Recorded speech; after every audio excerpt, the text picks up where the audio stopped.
Hi hello' নমস্কাৰ বন্ধুসকল। আজি সোমবাৰ, গতিকে আজি দিনটোতনো মই কেনেদৰে ব্যস্ত থাকোঁ সেইটোকে আপোনালোকক দেখুৱাওঁ বুলি ভাবিছোঁ। বৰষুণ খুব নেৰানেপেৰাকৈ দি আছে। তেনেকুৱাতে ছাৰে ক'লে যে আমি আজি ছাইটলৈ যাব লাগিব।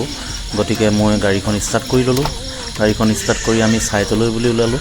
কিন্তু ছাইটলৈ গৈ পাওঁ দেখিছোঁ যে বৰষুণ প্ৰায় শেষেই হ'ল। আৰু চাওক কি ধুনীয়া এটা পৰিৱেশ।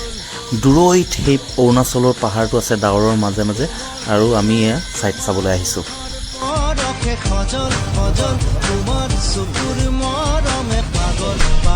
ছাইটৰ পৰা অহাৰ পিছত আমাৰ কাম আছিল DC অফিচত, গতিকে DC অফিচত সোমালোঁ। দিনটোৰ ব্যস্ততা শেষ হোৱাৰ পাছত মই পুনৰ ঘৰলৈ বুলি গ'লোঁ। আৰু ঘৰলৈ যাওঁতে হাতত মোৰ কিবা এটা নহয় কিবা এটা যায়েই, সেইবাবে মোৰ ছোৱালীজনী আৰু মানুহজনীৰ বাবে লৈ গ'লোঁ ড্ৰাই ফ্ৰুটছ। আৰু তেওঁলোকে ড্ৰাই ফ্ৰুটছ খাই ভাল পায়। গতিকে আজিলৈ টাটা বাই বাই, ইমানেই।